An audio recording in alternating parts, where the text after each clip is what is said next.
정성을 다하는 국민의 방송 KBS 주진우 라이브. 그냥 그렇다고요.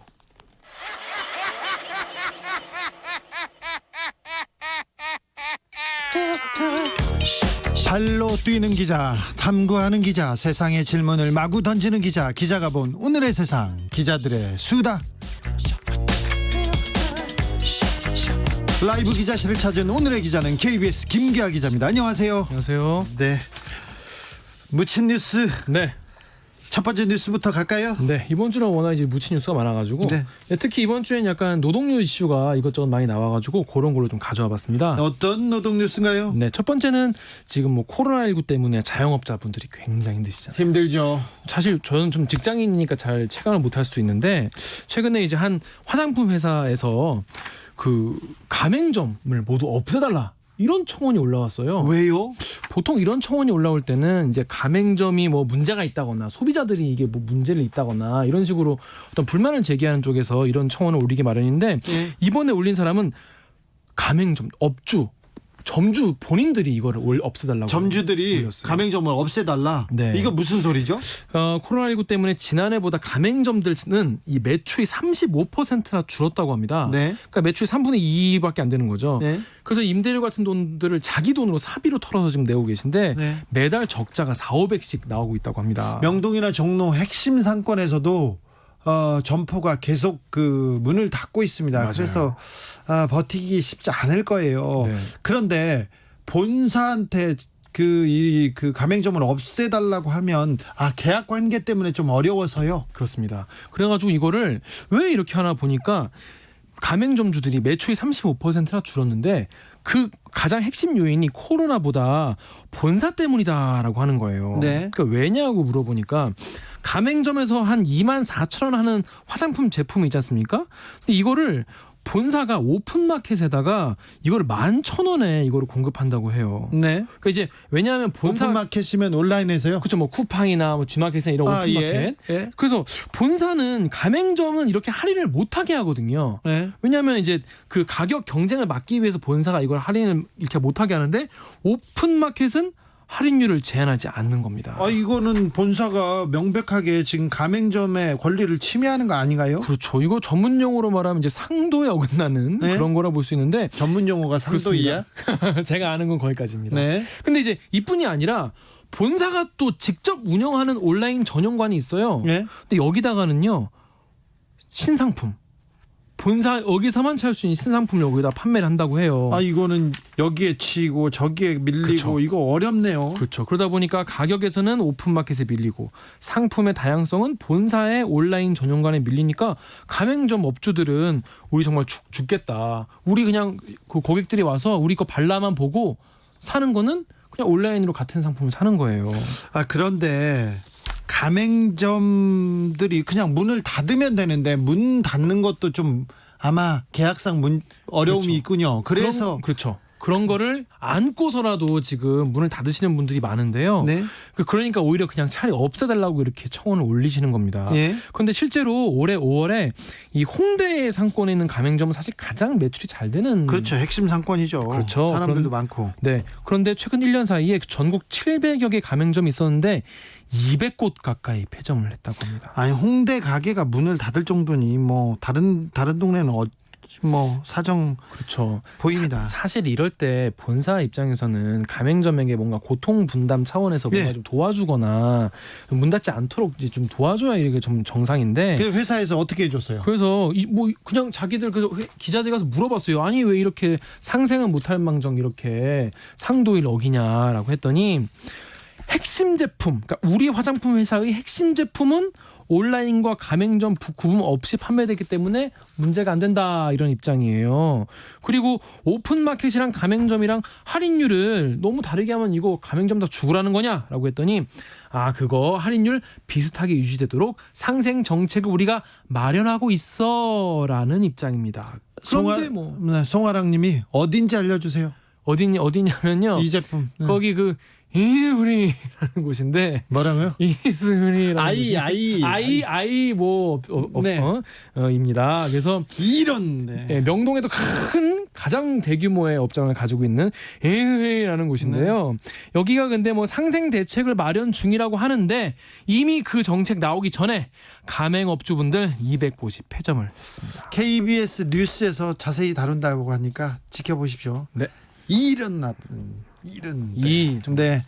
다음 무친 뉴스로 가보겠습니다. 네, 다음 무친 뉴스는요. 지난 일주일 한 열흘 동안 숨진 노동자 몇 명인지 혹시 생각 한번 해보시겠습니까? 몇 명 정도 될지. 몇 명 정도 됩니까? KBS가 노동건강연대와 함께 집계를 해봤거든요. 일주일 동안 12명이나 노동 현장에서 돌아가셨더라고요. 그냥 일하러 나갔다가 돌아오지 못하는 사람이 하루에 2명씩이요. 그렇습니다. 15m 철탑 구조물에서 일하다가 떨어지시고 건설 현장에서 흙더미에 깔리시고 또 지난 9일에도 상수도 공사를 하던 노동자가 배관 설비에 부딪혀서 목숨을 잃었습니다. 이게 개인적인 실수가 아니라 이거 구조적인 문제예요. 구조적인 문제. 그렇죠. 이게 우리나라가 적어도 뭐 선진국이라고 하면은 이런 거를 시스템으로 다 막고 만약 이게 못한 그런 게 사고가 생기면 재발하지 않도록 그런 보완책을 마련해야 되지 않습니까? 네. 그런데 KBS가 지난 2018년, 2019년에 나온 이 산업안전보건법을 위반한 사건, 그러니까 안전법을 위반해서 이런 사고가 난 것으로 된 1심 판결문 가운데 법원 홈페이지에 공개된 671건을 전수 분석을 해봤거든요. 그랬더니 넘겨진 피고인이 법인을 빼고 모두 실제로 1,065명이에요. 네. 이 말은 뭐냐면 재판에서 이 사람들이 시스템을 안 마련해서 이 사람들이 안전 교육을 제대로 안 해서 이 사람들이 안전 설비를 제대로 안 해서 노동자가 억울하게 죽었다라고 들어간 피고인이 모두 1,065명이었습니다. 이 분들은 그 사망 사고에 명확하게 책임이 있다는 사람들입니다. 그렇죠. 그런데 이 가운데 실형을 선고받은 사람은 21명에 불과했습니다. 전체 1.9%였습니다. 1.9%. 사람이 죽었는데 1.9% 정말 낮은 확률이네요. 맞습니다. 이거 다른 나라하고 이거 비교하면 이거 말도 안 되는 수치입니다. 맞습니다. 특히 이 집행유예가 46%. 그러니까 죄는 진 게 맞은 거예요. 네. 근데 집행유예로 나온 게 46% 그리고 벌금형이 49.5%. 벌금은 얼마나 됩니까? 벌금의 평균 액수가 500만 원 수준이었습니다. 그러니까 회사 입장에서 500만 원이 돈입니까? 그렇죠. 사람 죽여놓고. 이 안전 설비를 갖추고 안전 사고를 예방하는 데는 수억 원이 듭니다. 그렇죠. 근데 사람이 죽지 않습니까? 그러면 누구 하나가 책임지고 벌금 500만 원이면 누가 그 수억 원의 안전 장비를 갖추겠어요. 맞아요. 이게 구조적으로 노동자를 자꾸 죽이고만 있는 그 구조적 이유이기도 합니다. 그렇지. 사실 뭐 기업 입장에서 합리적 판단할 수밖에 없죠. 이거 안전설비 내가 몇억 투자하느니 뭐 사고 나면은 나온 고개 한번 숙이고 500 내는 게 낫겠죠. 아니 이 솜방망이 처벌이 내려진 이 벌금이 이렇게 약한 이유가 뭐래요? 이게 사실 재판정에서 이렇게 결정이 된 건데요. 참작 사유가 뭐냐면 피고인 그러니까 이런 사고를 일으키게 만든 그 담당자가 반성하고 있다. 아니 그럼 반성하지. 그럼 내가 잘했다. 내가 잘해서 죽었어. 이렇게 얘기하는 사람이 어디 있어요? 어디 있겠습니까? 그리고 피해자 그러니까 심지어 숨진 분이 과실이 있다. 죽은 사람은 말이 없어. 죽은 사람이 다 잘못한 걸로 다 밀었겠죠. 그럴 수 있죠. 그리고 산재 보상을 이미 받았다. 보상 돈 얼마 줬어. 그러니까 우리는 할 만큼 했고 그리고 또 피해자가 탄원서 같은 걸 써줬겠죠. 그렇겠죠. 근데 더 어이없는 거는 피고인이 사단법인의 이사장으로 취임한 경우가 있었다고 해요. 예? 여기에 대해서 이사장직의 원활한 수행이 필요해 보인다라면서 참작을 해줬다고 합니다. 우리 법이 우리 판사님들이 이렇게 따뜻해요. 너무 따뜻한 거 아닙니까? 이렇게 따뜻해요. 왜 이렇게 사측에는 이렇게 따뜻한지 나 참 우리 법은 여기에 맹점이 있어요. 너무 약해요. 그러니까 예를 들어 영국 같은 경우에는 기업 살인법 같은 게 있거든요. 그렇죠. 그래서 이 처벌의 하한선 무조건 이 이상은 무조건 때려야 된다 이런 게 있는데 사람이 죽는 사고가 나지 않습니까? 그러면 회사가 엄청난 책임을 지고요. 휘청하게 해야죠. 돈을 내서 회사가 망하려고 그래요. 네. 그렇기 때문에 안전사고가 우리나라에 10%도 안 일어나는 게 지금 그 현실입니다. 모르겠어요. 근데 우리나라는 그동안 이 고속 성장 때문에 그런가 사람들이 이제 사람의 목숨값보다 기업 이제 넘어지고 기업이 힘든 거를 더 안타까워하는 그런 좀 분위기가 있었던 것 같아요. 기업 이윤, 돈이 생명보다 가치보다 우선한 게 너무 그 견고해졌어요 지금. 그렇습니다. 근데 그래서 이런 지적이 잇따르기 때문에 이제 국회의원들도 이런 거에 대해서 이제 인식을 했죠. 그래서 중대재해 기업처벌법 이런 게 19대부터 국회에서 계속 발의가 됐거든요. 예. 그런데 상임위도 넘지 못하고 있습니다. 아이고. 더 황당한 거는요. 이 유족분들이 산업재해로 가족을 떠나보내는데 왜 죽었는지 무슨 연유로 죽었는지도 모른다는 거예요. 이게 뭐 현장에서 뭐 사고가 나도 고용노동부에 유족들이 원인을 알려달라라고 하면은 산업재해조사표를 줘야 되거든요. 근데 이걸 달라고 하면은 고용노동부에서 이거는 내가 이걸 주려면 사업주의 의견을 먼저 들어봐야 줄 수 있다라고 한다. 아니 사업주는 이걸 주고 이거 문제 삼으면 좀 곤란해지니까 안 주고 싶겠죠. 그렇죠.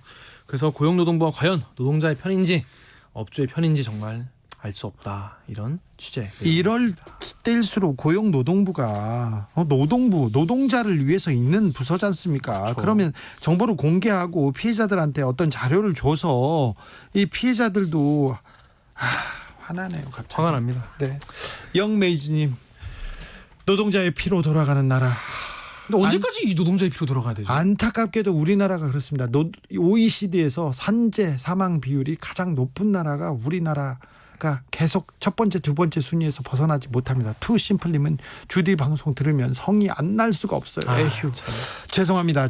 이런 뉴스를 보내서. 그런데 저도 정말 들으면 기분 좋은 뉴스만 전하고 싶죠. 네, 그런데 이 얘기는 계속 해야 됩니다. 그렇습니다. 더 해야 됩니다. 우리 주진우 라이브에서 이 노동자의 희생보다 기업의 이윤을 더 가치 있게 더 높게 하고 있는 네. 높게 치고 있는 그 기업에 대해서는 그런 노동 환경에 대해서는 계속 이야기하겠습니다.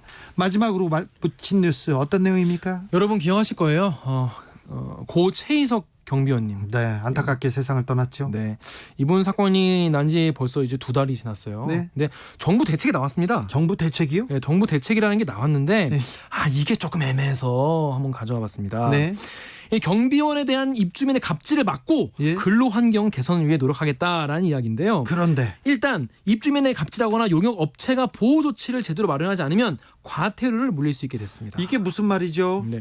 정부가 대책에서요 사업장 지도를 통해서 경비원의 근로 계약이 보다 장기간 체결될 수 있도록 유도하겠다 이렇게 밝혔거든요. 예. 그러니까 여기서 보면은 지도와 유도 어떤 느낌인지 아시겠습니까? 강제력이 없는 거예요. 이게 뭐 무슨 소리예요? 사람이 죽었고 대책을 내놨다는데 강제력도 없고 이렇게 또 구멍이 있어 보여요. 그렇습니다. 정부가 당장은 지도와 점검에 주력하겠다라고 밝혔습니다. 그래서 지금 아파트 관리사무소 관련해서 고용노동부에 여기 좀 문제가 있다, 갑질이 심하다 이렇게 진정이 접수된 곳이 벌써 150곳이나 됩니다.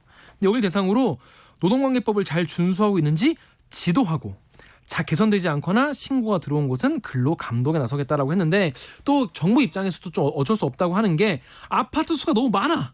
그래서 근로 감독관의 업무량도 너무 많다는 거예요. 서울시에서 이 갑질을 막겠다면서 네. 경비원을 위한 조금 나은 안을 몇 네. 가지 안을 내놓기는 했는데요. 네. 그런데도 이제 서울시가 이번에 내놓은 게 중에 하나가 뭐냐면은 이 서울시, 그러니까 경비원들 가장 큰 문제는 고용 불안 문제 아니겠습니까? 그게 안정이 안 되니까 이제 갑질 같은 거에도 취약한 건데 경비원이 고용 승계를 할 경우에는 해당 아파트에 보조금을 지원하겠다. 이런 유인책을 내놨습니다. 예. 그런데 이것도 사실은 좀 너무 선의에 기댄 조치가 아니냐. 이런 얘기가 나오고 있습니다. 강제력이 없으면 좀 따를 이유가 별로 어려워요. 없죠. 네. 맞아요. 어렵습니다. 어디부터 문제였을까요? 이게 경비원들의 업무 범위가 이만큼 정해져 있는데 어떤 그 입주민들은 자기가 경비원들을 비서처럼 막 부리기도 했어요. 그렇죠. 이런 머슴같이 부리는 이런 있었죠. 한계를 명확하게 좀 지어주는 게 좀 이 문제를 푸는 첫걸음이 아닐까 생각도 해봅니다. 그렇습니다. 근데 현재는 이제 경비원들의 본연의 방범 순찰뿐 아니라 분리수거, 택배 정리 뭐 이런 관리 업무도 같이 하고 있는데요. 네. 정부가 그래서 경비원의 업무 범위에 따른 고용 영향 평가 요거를 좀 진행을 하고 나서 업무 범위를 좀 정확하게 하겠다라고 해요. 그래서 올해 말 정도는 돼야 요게 나올 것 같다. 아니 갑질이 문제인데 갑질에 대한 대책은 안 보이네요. 참 이게 갑질하는 분들은 어떻게 해도 갑질을 많이 하시거든요. 예? 그래서 지금 일부 지자체에서 입주민 갑질 금지 명문화 뭐 이런 걸 하고 있는데 뭐 관리 규약을 개정한다라고 하는데 과연 이게 잘 될 수 있을지 어려워요. 아직 좀 지켜봐야 될 것 같습니다. 네. 여기까지 듣겠습니다. 지금까지 기자들의 수다 KBS 김기아 기자 함께했습니다. 고맙습니다. 제가요 다른 건 몰라도 경비원 아저씨들하고 청소하는 분들한테는 인사를 잘하고요 꽉듯이 합니다. 그래야죠. 예의 바르게. 마땅히 그래요. 그러면요 배로 저한테 잘해줘요. 그리고 저한테 찾아오는 손님 있지 않습니까? 그분들 차는 그냥 세워주시고 그 다음에는 돈도 안 받으시고요. 좋네요. 네. 그러니까 더울 때 그분들한테 그 시원한 차나 한 잔, 네. 그리고 추울 때 따뜻한 차 한 잔 이렇게 대접하고 마음으로 인사하고, 그리고 큰 걸 바라지도 않습니다. 큰 걸 하지도 않고요. 그냥 인사 잘하고 진짜 그것만 해도 어찌 좋은 거죠. 지내시는지 잘 묻고 그러면요 경비원 아저씨들이 너무 잘해 주십니다. 그럼요. 네, 청소하는 분들이 제자리만 반짝반짝 해요. 아 근데 왜 이렇게 갑질하시는 분들은 뭘 잘 모르시는 것 같아요. 모르시는 분이다. 네. 네. 5867님이 따따따 이거 모르겠다. 이거 따따따따 SOS 정치의 SOS 주진우가 여러분의 정치 SOS 출동합니다. 주진우 라이브 이런 얘기합니다. 김기아 기자는 일단 가세요. 가겠습니다. 네. 0068님 만관부 장관 주진우 만관부는 많은 관심 부탁드립니다라는 뜻입니다. 많은 관심 부탁드립니다. 요즘 젊은이들이 좋아하는 아이돌을 홍보할 때 쓰는 신조어랍니다. 주진우 기자님 시사계의 아이돌이잖아요 하면서 만관부 이렇게 하는데 우리 정치자들이 못 알아들을 것 같습니다. 만관부 하나 배우자고요. 7653님 모든 길은 로마로 통한다. 시사는 주라이브로 통한다. 네. 2081님 코로나의 백신은 언제일지 몰라도 가짜뉴스 백신은 이미 나왔다. 주진우 라이브. 7363님 수렁 아닌 수렁에 저 스스로 자꾸 빠져듭니다. 여기는 주진우 수렁이 라이브입니다. 응원합니다. 네. 홍승표님 주진우는 팩트로 말한다. 주팩 바가지. 주팩까지는 괜찮은데 바가지는 좀 그렇습니다. 드림님 당신의 호기심을 향한 끈질긴 추격전. 주진우 라이브. 끈질긴 추격전. 은정님 날카롭쥬 정의롭쥬 이제 들어보시쥬 주진우 라이브. 네, 교통정보 아니요 라디오 정보센터 다녀오겠습니다. 조진주 씨. 어제 코로나19 신규 확진자는 62명으로 누적 환자는 13,479명입니다. 지역사회 감염 19명, 해외 유입 43명으로 해외 유입 환자가 지난 3월 말 이후 최다를 기록했습니다. 방역당국은 밀접, 밀폐, 밀집 등 산밀시설에 방문을 자제해달라고 당부했습니다. 고 박원순 시장의 장례가 오늘 엄수됐습니다. 코로나19 방역에 협조하고 소박하게 장례를 치른다는 기조에 따라 연결식은 온라인으로 생중계하고 현장엔 유족과 각계 대표자 등 100명이 참석했습니다. 고 박원순 서울시장을 성추행 혐의 등으로 고소한 전 서울시 비서 A씨가 안전한 법정에서 그분을 향해 이러지 말라고 소리 지르고 싶었다며 저와 제 가족의 고통과 일상이 온전히 회복할 수 있기를 바라며 고인의 명복을 빈다고 전했습니다. 경찰이 고 박원순 서울시장에 대한 성추행 고소가 접수된 당일인 지난 8일 청와대에 보고한 것으로 확인됐습니다. 박 시장의 성추행 피해 고소인 측은 고소와 동시에 피고소인에게 수사 상황이 전달됐다며 이런 상황에서 누가 국가 시스템을 믿고 위력에 의한 성폭력 피해 사실을 고소할 수 있겠느냐고 주장했습니다. 더불어민주당 이해찬 대표는 정부가 발표한 70 부동산 대책과 관련해 관련 입법을 서둘러 이번 7월 국회에는 모든 것이 처리되도록 노력할 것이라고 밝혔습니다. 지금까지 라디오 정보센터 뉴스였습니다.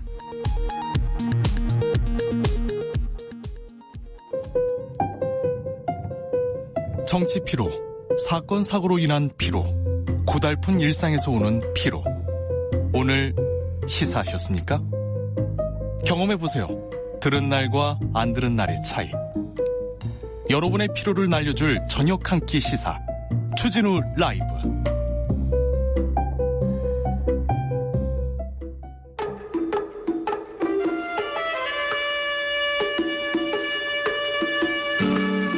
아무리 꼭꼭 숨어도 다 찾아냅니다. 숨은 범인 꼭 집어서 잡아냅니다.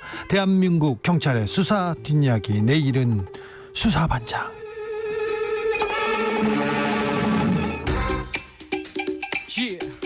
경찰청 수사국 수사구조 개혁단 김민지 경감, 어서 오세요. 안녕하세요. 네. 강력 범죄자들이 요새 많이 나와요. 그래서 그런지 신상 정보를 공개하는 웹사이트 디지털 교도소가 등장했습니다. 그런데 이거 명예훼손 소지도 있고 그런 것 같은데 경감님 어떻게 보고 계세요? 그렇죠. 요새 그 강력 범죄자, 주로 뭐 성범죄자, 아동학대자, 뭐 범죄자, 이런 강력 범죄 저지른 분들 이제 정보하고 신상도 굉장히 자세하게 올려놨다는 사이트가 화제입니다. 네, 판사도 올라가고 있고 그러더라고요. 네, 범죄자뿐만이 아니고 좀 이슈화되고 이런 분들이 좀 올라가 있다는 이런 이제 사이트인데요. 처음에는 근데 옹호하는 사람들이 많아요. 왜 그러냐면은 경찰이나 검찰이 그 수사를 제대로 안 했다, 그리고 판사들이 봐줬다 이러니까 아이고 시원하다 이런 분들이 있습니다, 사실. 그런 의견이 이게 불법 논란에도 불구하고 이 옹호하는 의견의 근거가 또 있죠. 왜냐하면 사법부가 할 수 없다면 개인이라도 응징을 해야 되지 않냐, 이런 건데, 특히 성범죄자들에 대한 처벌 네. 형량이 좀 네. 낮았던 것에 대한 걱정이나 두려움, 이런 그렇죠. 것으로 인해서 나타난 여기에 현상으로 대한 보입니다. 분노였어요. 네. 예. 그렇습니다. 그런데 그래서 지금 경찰도 이제 디지털 교도소에 대해서 이제 내사에 착수했다고 밝혔는데요. 예. 이제 웹사이트의 개인 정보나 이제 뭐 언론 기사 이런 게 무단으로 공개된 혐의를 받고 있고, 사이버 수사대에서 맡고 있는데 네. 내사 결과 이제 범죄 혐의가 확인되면 수사로 전환되니까 이 부분은 지켜봐야 될 것 같고요. 예. 예. 그리고 이게 또 아까도 말씀하셨다시피 옹호하는 의견도 있지만 네. 지금 우리나라는 법치 국가지 않습니까? 네. 영화 같은 데 보면은 뭐 내 딸, 내 아들이 막 성범죄를 당하고 해서 직접 가가지고 응징. 처단하고 네. 이런 경우가 있잖아요. 그러면 안 됩니다. 그렇죠. 그게 다 범죄죠. 왜냐하면 우리나라가 법에 의해서 지배되는 사적인 응징이 금지되어 있잖아요. 네. 그렇기 때문에 이게 범죄자를 신상 공개를 한다, 이제 사인이, 그럼 현행법상 불법으로 평가될 수 있어요. 그러니까 그런 주로 부분이 있어요. 이름만 공개하거나 뭐 간단한 걸 공개하면 안 걸릴 수도 있는데 이름을 공개해서도 걸릴 수 있죠. 그렇죠. 그래서 신상 공개라는 게 간단하게 이루어지는 게 아니고 수사 네. 절차나 재판 절차가 이루어지고 나서 수사 절차에서는 뭐 경찰서나 청단위의 신상공개위원회에서 엄격한 절차를 거쳐서 뭐 범행 수단이 잔인하고 뭐 이런 특정한 범죄 증거가 확실할 때 주로 공개를 하는데, 네. 이제 중요한 점이 이게 국민의 알 권리 보장하고 범죄 예방을 위해서 공개를 하는 거잖아요. 네. 근데 이게 또 문제가 신상을 공개를 하는 게 정말 범죄 예방 효과가 있느냐? 라는 부분에 대해서는 전문가들의 의견이 분분합니다. 네. 없다는 의견도 있고요. 그렇기 예. 때문에 제 생각은 이게 신상을 공개해서 이제 해결을 할 것이 아니라 직접적인 처벌, 이제 네. 범죄자에 대한 중요한 게 정당하고 확실한 처벌이 이루어져야 될 것 같습니다. 네. 분명히 나쁜 사람이야. 저 사람은 나쁜 사람이야. 그런데 사법제도가 미치지 않았어. 그래서 내가 응징해야지. 그러면서 자꾸 인터넷에 올린다든지 어디 사이트에 올린다든지 굉장히 위험합니다. 정 어려우면 다른 데 가지 말고 주진우 라이브에 물어보세요. 제가 김민지 경감하고 잘 상의해서, 다른 변호사들하고 잘 상의해서 회답까지는 아니어도 다른 대안을 한번 내보겠습니다. 그러니까 그 조심하셔야 됩니다. 마구 하시면 안 됩니다. 판사 비방, 경찰 비방, 그것도 위험합니다. 너는 하면서 왜 나는 못하게? 저도 다 그 법의 가이드라인 안에서 하고 있습니다. 그러니까 저는 오랫동안 해온 사람이기 때문에 어느 정도까지는 명예훼손이고 아닌지를 잘 알고 있는데 위험합니다. 네, 비방의 목적이 있으면 명예훼손이 됩니다. 알겠습니다. 본격적으로 내일은 수사반장 시작해 보도록 하겠습니다. 오늘은 어떤 이야기요? 여전히 코로나 사태가 종식이 안 되죠. 가고 있죠. 언택트 아십니까? 언택트 당연히 아시겠죠. 알아요. 신조어잖아요. 알았어요. 콘택트가 접촉하다 뭐 이래서 이제 반대로 이제 언택트 사회다. 그건 이런데 청취자분들도 다 알아요. 다 아시죠? 네. 그래서 이제 비대면 이제 문화가 극대화되면서 이 특정한 영역에서 또 범죄 형태가 막 진화를 해요. 예. 피싱, 뭐 스미싱 이런 비대면 범죄가 진화를 하는데 최근에 이런 범죄가 늘고 있다면서요. 맞아요. 그렇죠. 그래서 경제가 또 호전되지가 않고 네. 청년 실업 문제도 좀 이게 빨리 해결이 안 되고 하니까 경제가 어려울수록 이런 범죄 더. 그렇죠. 더 많이 궁핍해지니까 그 납니다. 위기의 틈을 타고 있는 이게 굉장한 악질적인 범죄입니다. 요새 어떤 범죄들이 계속 일어나고 있나요? 피싱 범죄에 대해서 오늘 또 좀 비슷한 얘기를 하려고 하는데 네. 보이스 피싱 범죄가 늘어나면서 은행에서 통장 개설하기 어려워졌거든요. 근데 잘 안 예, 예. 해주더라고요. 그렇죠.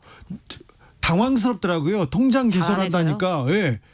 통장 내가 내 이름으로 만드는 것도 잘 안 해주더라고요. 이유가 필요하고 제출할 서류도 많고 그렇지 않습니까? 네, 그래서 저도 만들러 갔다 못 만들었어요. 그러니까요. 근데 이러다 보니까 이런 수법을 쓰는 일당들이 이제 대포서 통장을 써야겠고 네. 이게 통장을 이제 만들 길이 없으니까 이제 교묘하게 다른 사람 통장을 이용하는데 이때 조심을 해야 될 게 오늘은 피해를 받는 얘기가 아니라 내가 가해자가 될 수 있는 얘기를 좀 하고자 합니다. 가해자가요? 가만히 저도 모르는 있는데? 사이 가만히 있는 건 아니고요. 예. 자, 나도 모르는 사이에 이렇게 솔솔솔솔 엮여 들어가는 이런 부분을 조심해야 할 부분을 오늘 굉장히 중요한 얘기를 하고 자. 나왔습니다. 어떻게 솔솔솔 엮는지 한번 얘기해 보세요. 그 뭐 업무상 인터넷에 계좌번호 같은 걸 좀 올려두시는 분들이 계실 거예요. 그런 사람들 있죠. 예, 왜냐하면 계좌번호 가지고 내 돈을 빼간다고 생각을 하지 않기 때문에 네, 네. 이제 조금 방심해서 올려둘 수 있는데요. 제 친구는 농담으로 그 재밌는 얘기 농담하지 않습니까? 그러면 바로 계좌번호 올립니다. 거기로 돈 보내라고 5만 원 보내라고. 아 그렇습니까? 네. 그러니까 인터넷에 근데 얘기를 하던 도중도 아니고 다 보는 인터넷에 인터넷에도 올린 사람들이 있죠. 예, 여기 올려놓는데 모금하는 사람들도 많고요. 그렇죠. 근데 갑자기 제가 어느 날 계좌를 딱 열었더니 5천만 원 입금된 거예요. 돈이요? 입금이 됐어요. 입금이 됐는데 갑자기 딸랑 전화가 와요. 네. 저희 거기 주진우 라이브 상사죠. 예. 제가 지금 5천만 원 잘못 입금했는데 좀 돌려주세요. 지금 계좌번호 돌려드릴게요. 혹은 좀 인출 좀 해서 좀 제가 직원 보낼 테니까 좀 받아다 주세요. 내 돈이 아니니까 예 알겠습니다. 그럴 그렇겠죠. 수 있죠. 예. 근데 그게 그 보이스피싱 일당이 그 사람 계좌를 송금책으로 이용을 하려고 이렇게 전화를 건 겁니다. 그래요? 그런 수법이 있었죠. 그럼 내 통장에 그냥 남의 모르는 돈이 왔는데 달라고 하면 줘야죠. 안 주고 버티는 것도 이게 범죄 아닙니까? 그렇죠. 진짜 차고 송금일 수도 있고요. 네. 그렇기 때문에 만약에 모르는 돈을 이체를 받고 제 이체에 전화를 받으면 그걸로 곧바로 계좌 이체를 해주시면 안 되고요. 바로 송금 은행에 알려야 됩니다. 그래요? 예, 알려서 해결을 해야 됩니다. 어떻게요? 알려가지고 이제 만약에 이제 원래 돈 주인이 네. 보통 그런 경우 보이스피싱 많잖아요. 피해자가 은행에다가 피해 사실 신고하면 은행 금융기관에서 금감원하고 연계를 해서 이게 이게 지급 정지 절차 이런 걸 따라서 환급 절차를 진행을 합니다. 그게 그렇기 때문에 복잡하니까 직접 전화해가지고 아이고 제가 돈을 잘못 넣었는데요. 통장 확인해 보세요. 그러면 진짜 돈이 잘못 들어왔네요. 그러면서 줄 수도 있잖아요. 인간관계에서. 그런데 예? 은행은 수취인의 정보나 이런 걸 다 상세하게 알려주지 않아요. 예? 이렇게 차고 송금이 설사 됐다고 해도 은행을 거쳐서 만약 대면을 한다든지 이런 절차를 거치지 그냥 전화를 받고 다른 계좌번호를 이체해 주세요 해서 이체를 하거나 심지어 뽑아주는 경우가 더 많아요. 근데 그래요? 뽑아주는 경우는 진짜 절대는 해서는 안 되는. 그게 범죄입니까? 조심. 그러니까 남의 통장을 통해서 돈을 받은 거군요. 범죄 수익을. 그렇죠. 보이스피싱 일당이 내 통장을 이용을 해가지고 범죄 행위를 저지른 건데 예. 그렇게 되면은 제가 이 범죄에 가담한 게 되죠. 그렇죠. 예. 그러면 제가 5천만 들어서 5천만 만약 입금을 해줬어요. 그럼 저는 이득을 본 것도 손해를 본 것도 없잖아요. 예. 그렇지만 여기에 가담을 하게 된 겁니다. 그런 경우가 있었어요? 예, 그런 경우가 있고 만약에 이런 경우에서 물론 이런 경우에서 내가 정말 전혀 몰랐는데 결국 뭐 처벌을 반드시 받는다 이런 건 아니고 진짜 사기인지 법을 위반했는지는 따져봐야 되겠지만 문제는 수사에 연루될 수 있고 여러 가지 불편한 정황을 겪을 수 있으니까 조심을 해야 되는 부분이죠. 네. 예. 또 다른 피해도 그렇죠. 있습니까? 경제 상황 때문에 지금 계속 불거지는 문제다 보니까 알바 문제, 예? 이제 고수익 알바 이런 광고 문자도 오고 그런 거 광고 많죠. 아르바이트 여기 사이트도 혹합니다. 많잖아요. 혹해요. 예. 혹해가지고 구인 광고 보고 연락을 해가지고 저 일하고 싶은데요. 그러면 당신 지금 구매 대행 업무 할 거야, 환전 업무 할 거야. 그러니까 계좌번호 좀 달라. 이러는 경우도 있고요. 그럼 정보를 빼가는 경우도 있고요. 또 어떤 경우는 아르바이트 시켜줄게 통장 좀 빌려줘 하는 경우도 있어요. 이런 경우 네. 예, 이런 경우는 빌려주면 그거야말로 범죄입니다. 우리나라에서는 네. 통장을 타인한테 대여를 하거나 예. 하는 건 어떠한 경우에도 금지하고 있어요. 그러면 근데 그 빌려간 예. 통장으로 뭐 합니까? 빌려간 통장으로 보이스피싱해서 받은 피해 금액을 한 번에 쑥 받으면 수사기관이 빨리 덜미를 잡을 수 있잖아요. 네. 그러니까 핑퐁을 해가지고 이제 그 범죄 수익을 세탁을 하기도 하고 여러 가지 범죄에 사용을 합니다. 그렇기 때문에 네. 통장 대여하는 것은 불법이라고 알아두시고 고수익 알바라고 해서 거기에 현혹되면 안 되고 네. 근데 특히 또 조심을 해야 될 부분은 네. 이제 범죄에 연루된 아르바이트일지 모른다고 생각하고 전화를 하는 경우도 있고 긴가민가 하면서 전화를 했는데 알았어. 네. 이 일당이구나. 보이스피싱 집단이구나 네. 하면서도 이 알바비에 현혹돼 가지고 인출책으로 활동하고 자기 친구도 끌어들이고 이런 사람들도 검거돼서 처벌을 받고 자, 합니다. 만약에 휘말렸어. 나도 몰랐는데 거액이 들어왔는데 아유 좋았다가 한번 이렇게 빼줬어. 그리고 고수익 알바 그래 가서 한번 통장 빌려줬어. 이렇게 휘말렸어. 그러면 그 다음에 어떻게 해야 됩니까? 휘말렸다. 네. 휘말렸다는 건 아까 그 말씀을 하신 게 이제 만약에 내가 보이스피싱 일당이 이제 범죄를 저지른다는 걸 알았어요. 알고 이렇게 하면은 가담을 한 거잖아요. 네, 네. 가담을 한 거면 이게 수사가 진행이 됩니다. 그렇기 네. 때문에 절대 가담을 하면 안 되고 휘말리면 안 되죠. 이게 전제가 조금 잘못된 것 같아요. 아니요. 그럴 수 예. 있잖아요. 고수익 알바로 혹했다가 가서 그렇죠. 통장을 빌려줬어. 그리고 또 더 심각한 문제가 뭐냐면요. 요즘 대출 문제 또 경제 상황하고 연관이 된 건데 어디에 또 혹하시냐면요. 대출을 해주겠다고 전화가 와요. 네. 전화가 오는데 당신 저한테 지금 그렇게 많이 와요.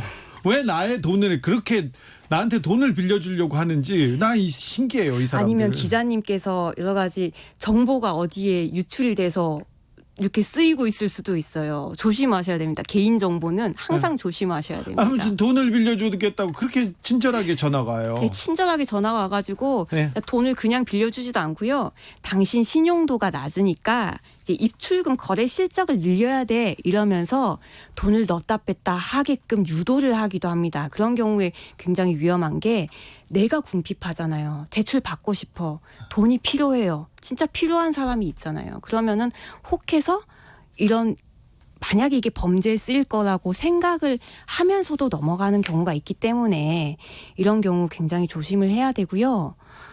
또. 만약에 이런 경우에 아까 연루됐다. 연루됐으면 그러면은 어떻게 해? 이게 사실 연루가 됐다. 그럼 내가 정말 사기에 고의가 없고 진짜 무고한데 이제 연루가 됐다. 그럼 고의가 없잖아요. 네. 이런 경우에는 이제 수사를 진행을 해서 정말 고의가 없고 내가 진짜 잘 몰랐다 그러면 처벌이 안 될 수도 있지만 대부분의 경우에 전화를 받고 이런저런 행동을 하는 건 좀 알면서도 그냥 이제 감수하는 의사에서 하는 경우가 많아요. 그런 경우 이런 경우는 이런 경우에 그 아까 통장 대여 경우는 어떠한 경우에도 불법이라서 전자금융거래법에 네. 따라서 통장 대여하면은 처벌이 됩니다. 그리고 징역 갈 수 있어요. 감옥 갈 수 갈 있어요. 수도 있고 벌금 받을 수도 있고요. 네. 괜히 조금 이렇게 돈 고수익 알바 현혹돼 가지고 벌금 더 크게 물 수 있어요. 사기범도 될 수 있습니다. 이거 조심해야 됩니다. 일단은 위험하면 이상하다 그러면 경찰에 고발해야 됩니다. 내일은 수사반장 여기까지 할까요? 예, 김민지 경감이었습니다.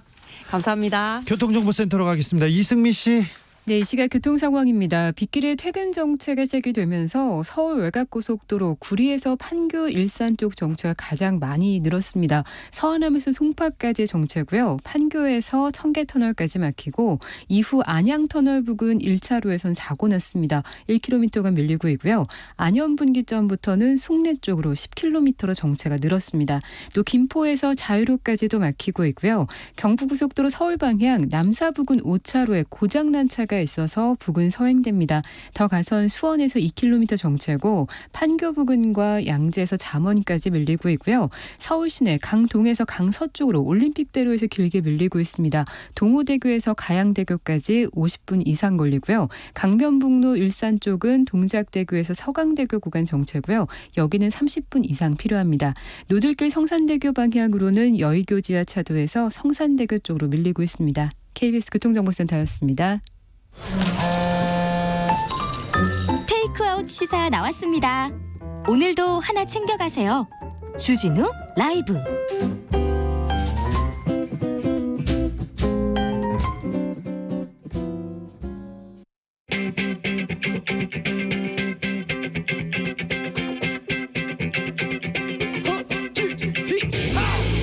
국회 할 말 있습니까?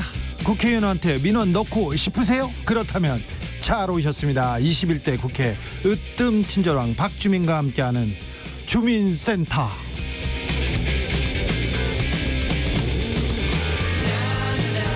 여러분의 민원에 여러분의 말에 귀를 기울이겠습니다. 주민센터의 주치의원 박주민 더불어민주당 최고위원 어서 오세요. 예, 안녕하십니까. 고생 많으셨습니다. 한 주일. 예, 고생 많으셨습니다. 한 주 길었죠. 길고 힘든 주였던 것 같습니다. 예, 감정적으로도 굉장히 복잡한 일들이 많았던 것 같고요. 네. 예. 네. 박원순 시장의 갑작스러운 비보 이후에 오늘 열린 최고위원 회의에서 고소인에 대한 비난과 공격은 멈춰야 한다 이런 말씀하셨죠, 우리 박 최고가? 네, 뭐 이것은 뭐 저만 얘기하는 건 아니고요. 장내위원회에서도 여러 차례 이런 입장을 밝히기도 했고, 예, 또 오늘 보도 보니까 이제 청와대에서도 그런 입장을 밝혔는데요. 예, 그렇습니다. 그 고통받는 고소인이 있는 상황에서 이제 고소인에 대한 돈 없는 비난이나 공격은 네. 사실 이제 뭐 멈춰줘야 될 것 같고요. 아까 제가 이제 최고위에서 발언했던 것은 박원순 시장님이라면 아마 고소인에 대한 비난 또는 돈 없는 공격 이런 것들 멈춰달라고 아마 박원순 시장님이 하셨을 거예요. 네, 그렇죠. 네. 고소인에 대한 비난, 공격 멈춰야 됩니다. 네. 절대 용납할 수 없습니다. 이해찬 대표도 피해 여성을 위로한다면서 사과했습니다. 네. 네, 굉장히 굉장히 어려운 결정이었을 텐데 잘하신 것 같습니다. 배현진 의원께서 네. SNS에 박원순 시장의 아들의 병역 문제를 다시 지적했네요. 네. 이게 이미 그 사실관계가 끝난 것 같은데 이거 민주당에서는 어떻게 보고 있습니까? 맞습니다. 이 배현진 의원이 이제 본인 SNS에 이제 박원순 시장 아들 병역 문제에 대해서 언급을 하면서 네. 장례 절차가 끝나면 재검을 받아라 네. 이런 식으로 이제 글을 올린 것이죠. 네. 그러면서 이제 진행되고 있는 재판에 대한 언급을 하셨는데 방금 말씀하신 것처럼 박주선 씨 본인에 대한 병역 비리 유무에 관련된 네. 그 재판은 이미 끝났습니다. 끝났고 예. 이미 끝났고 다른 재판이죠. 네, 지금 이제 진행되고 있는 재판 아마 이제 배현진 의원이 착각했었던 그 재판은 오히려 박주선 씨가 박주신 씨가 병역 비리를 범했다라고 주장했던 사람들에 대한 명예훼손. 그 사람들이 이제 명예를 훼손했다는 이유로 기소돼서 재판이 진행되고 있는 것이었습니다. 네. 그러니까 어떻게 보면 사실관계를 오해해도 굉장히 크게 오해한 정반대로 생각한 네. 이런 측면이 있기 때문에 이 부분에 대해서 이제 뭐 저희들이 또 최고위나 이런 데서도 바로 잡아라 또 이렇게 얘기를 한 거죠. 2011년 12년이었을 것 같은데요. 네. 박원순 시장이 시장 후보로 이렇게 올랐을 때 후보가 됐을 때 네. 강용석 당시 맞습니다. 의원이 네. 박주신 씨의 병역 비리를 폭로하고 나섰죠. 그때 맞습니다. 그때 여당에서 탈당한 상태였어요. 네. 하는데 계속해서 근거 없는 음해를 하다가 그 MRI를 다시 찍었죠. 박주신 네, 씨가 맞습니다. 찍었는데 MRI가 조작됐다고 하면서 그 공격을 했는데 MRI가 조작되지 않았다는 게 판명이 됐어요. 맞습니다. 신검을 통해서. 네. 그래서 강용석 의원이 무릎을 꿇고 사죄했어요. 네. 그때 법적으로 박 시장께서 저기 강용석 씨를 그 고소해가지고 이 문제를 논란을 정리하려고 했었어요. 네. 근데 그때 박 시장이 강용석 의원을 용서했어요. 사실 문제제기를 안 했죠. 그때. 네, 문제제기를 안 했더니 4년 후에 네. 강용석 전 의원과 다른 분들이 이 문제를 또 문제제기를 했습니다. 그래서 어쩔 수 없다면서 그때 명예훼손 재판을 했고 1심에서는 강용석 씨 등 여러분들이 명예훼손했다고 해서 벌금 형이 판결을 받았어요. 네. 근데 2심 재판이 지금 뭐 한 2, 3년 넘게 지금 끌고 있어요. 네. 2심 재판 판사님이 왜 안 하는지 잘 모르겠어요. 근데 이 내용을 지금 배현진 의원께서 약간 오해하신 것 같습니다. 그리고 또 논란이 있어요. 네. 주말 새 백선엽 장군께서 돌아가셨는데 네. 현충원 안장돼야 된다, 안 돼야 된다. 이게 미래통합당에선 대전이 아니라 서울 현충원에 안장해야 된다. 이런 네. 입장도 있는데 이 부분에 대해서는 어떤 입장이십니까? 뭐 오늘 뭐 저희 최고위원회에서도 그 좀 이야기가 나왔었는데요. 백선엽 장군이 이제 생전에도 서울 현충원에 안장되지 못할 것이라는 걸 본인도 알고 있었습니다. 예. 그리고 가족분들도 양해를 했고요. 왜냐하면 지금 현재 서울 현충원에 이제 장군들이 안장되는 묘역이 포화 상태입니다. 네. 그래서 충분한 어떤 자리를 확보할 수 없었기 때문에 대전 쪽에 안장된다는 것을 이미 이제 얘기를 나누고 있었고요. 미래통합당도 아까 백승주 전 국방부 차관 출신 의원을 연결했는데요. 네. 그분도 좀 인지하고 있었다고요. 맞습니다. 네. 예. 특히 이제 백선엽 장관이 아마 중앙일보로 기억을 하는데 인터뷰를 했던 기사에도 보면은 대전 현충원 언급을 하고 있었던 대목이 있습니다. 그래서 지금 미래통합당에서 왜 서울 현충원이 아니라 대전으로 안장을 하느냐, 이거는 어떻게 보면은 모욕이다 이렇게 얘기했던 것은 전혀 사실과 다르다. 네. 예, 그런 것들 좀 알아주셨으면 좋겠습니다. 예. 근데 친일파들이 국립현충원에 묻히는 거는 좀 문제가 있느냐. 국민정서상도 그렇고요. 민주당에서 그 관련 법안을 발의하기도 했어요. 네. 이 문제는 어떻게 보십니까? 사실 이제 그 친일파로 판단된 사람들이 이제 현충원에 안장되는 것 자체를 반대하는 국민적 여론이 굉장히 높습니다. 네. 반면에 이미 안장된 사람을 파묘하는 것에 대해서는 약간 의견이 갈리는 경향이 있더라고요. 예. 이 부분은 좀 더 공론화를 거쳐야 될 것 같고요. 보다 많은 분들의 의견을 좀 모아가면서 중론을 좀 결정해야 될 필요가 있다고 생각합니다. 네. 네. 오늘 국회 분위기는 어땠어요? 사실 뭐 아시다시피 이제 국회가 정상화 될 듯 하면서도 여전히 안 되고 있습니다. 네.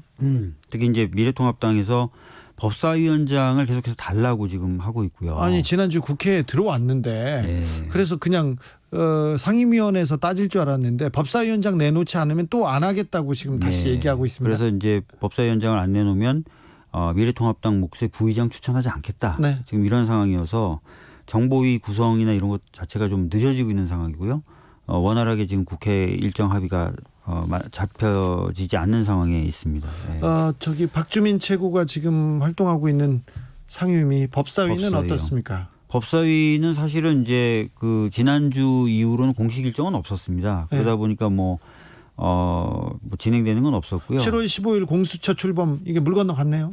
7월 15일 공수 출범은 전에도 이제 나와서 한번 말씀드렸지만 야당이 2명의 그 공수처장 후보 추천위원회에 들어갈 위원을 추천해 줘야 되는데 추천하지 않으면 아예 공수처 출범이 불가능하죠. 네, 제도상은. 뭐 지금 현재 제도상으로는 좀 어렵습니다. 예. 그럼 어떻게 풀어야 됩니까 이 난제를? 전에도 말씀드렸던 것처럼 그 원 구성이 좀 마무리가 되면 본격적으로 야당하고 이 문제를 협상을 해야 되는 거고요. 네. 아직 이제 원 구성조차가 제대로 원활하게 돼 있지 않고 또 예.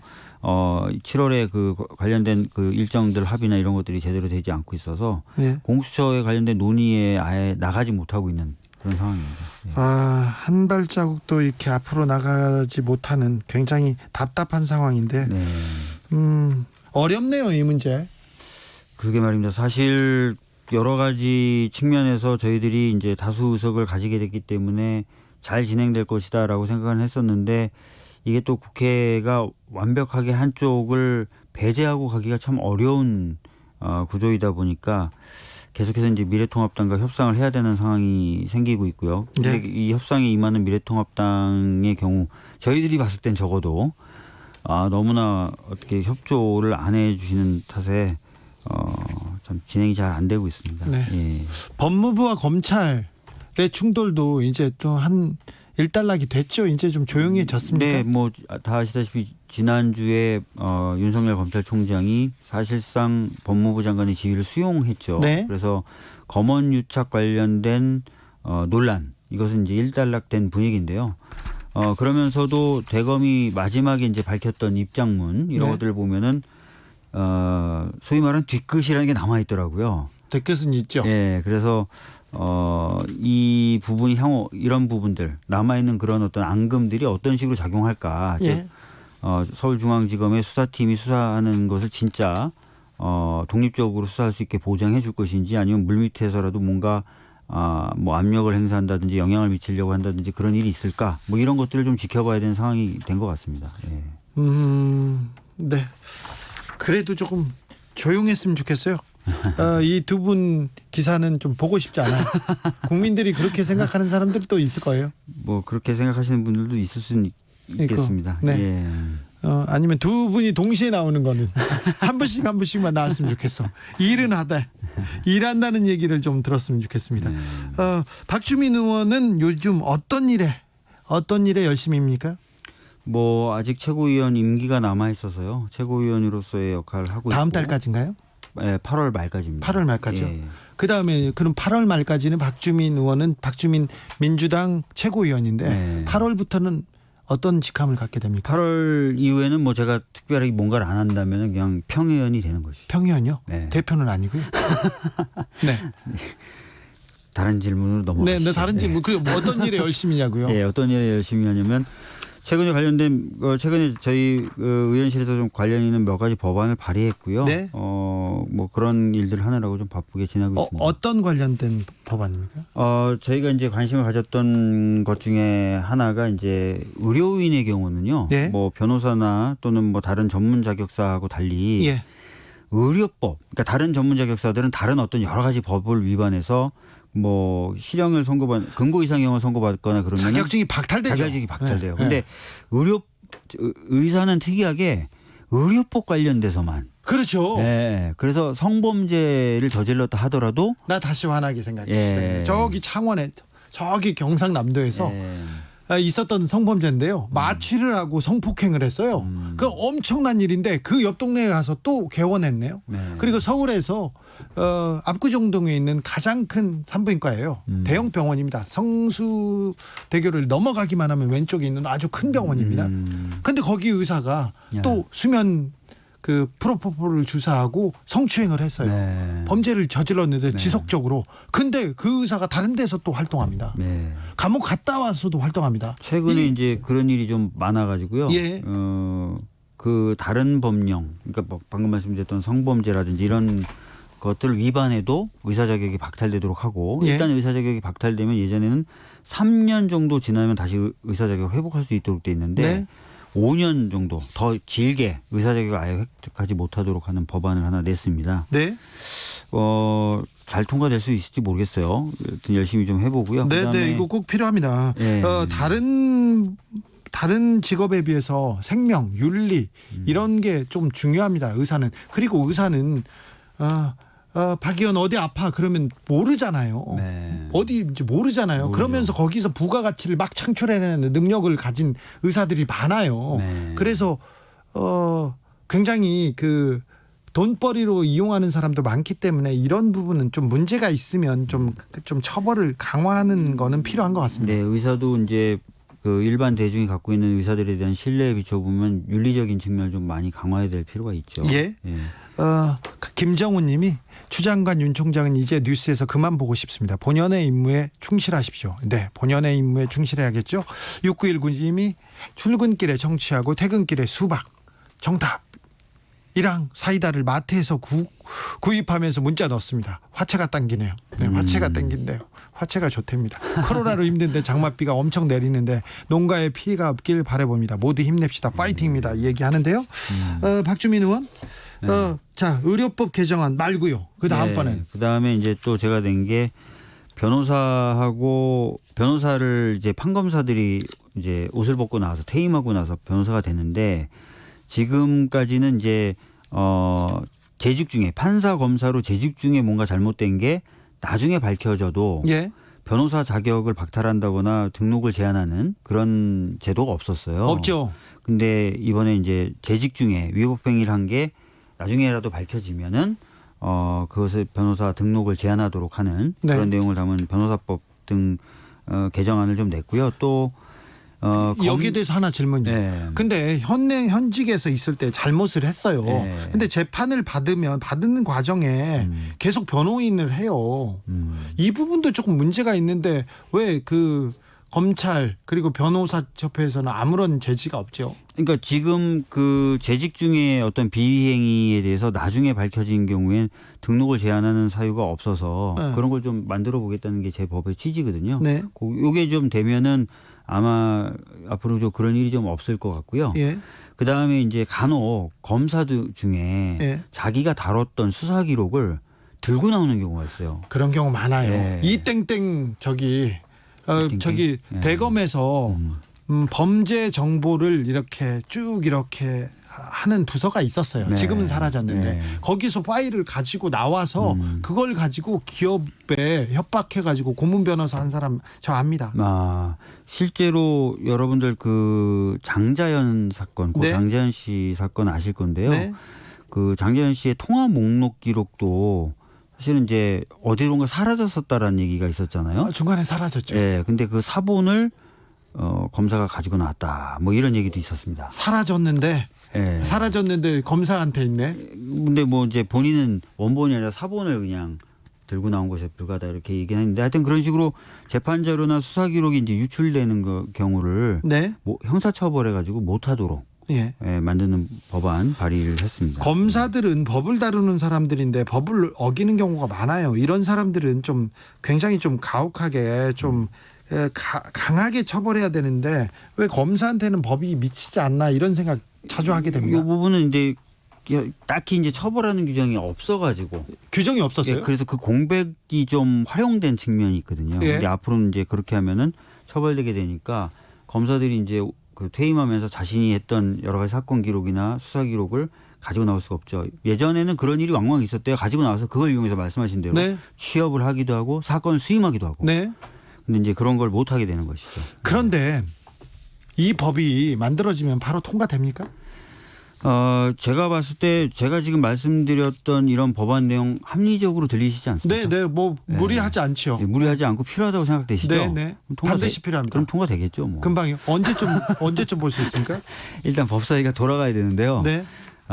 늦어도 하여튼 이번 정기국회 내까지는 이런 법률들 좀 통과시키려고 생각하고 있습니다. 네. 박주민의 주민센터에서는 여러분의 민원을 받고 있습니다. 그리고 여러분의 그 의견으로 법안도 만들 생각을 하고 있으니 궁금하시거나 아니면 민원 넣고 싶구나 아니면 국회의원들 이 일 좀 해줘. 국회의원을 일꾼처럼 부리고 싶은 분들은 주민센터를 활용해 주십시오. 네. 그러면 되죠? 예, 뭐 아이디어 같은 거 보내오시면 그때도 약속드렸던 것처럼 네. 저희가 여기서 논의해서 뭐 법안으로 만들기도 하고 네. 그렇게 하도록 하겠습니다. 네. 지금까지 주민센터 우리 주치의원 박주민 더불어민주당 최고위원과 함께했습니다. 감사합니다. 네, 감사합니다. 주진우 라이브 슬로건 장원을 발표하겠습니다. 드림님입니다. 당신의 호기심을 향한 끈질긴 추격전 주진우 라이브. 괜찮죠? 끈질긴 추격전. 네, 맞는 것 같습니다. 주진우 라이브 마칠 시간입니다. 김종서의 지금은 알 수 없어 들으면서 저는 여기서 인사드리겠습니다. 장원께는 제가 치킨 교환권 보내드리겠습니다. 최종 장원 후보 되셨다는 거 여기 적어두세요. 더 큰 상 기다리셔도 좋습니다. 저는 내일 오후 5시 5분에 돌아옵니다. 지금까지 주진우였습니다.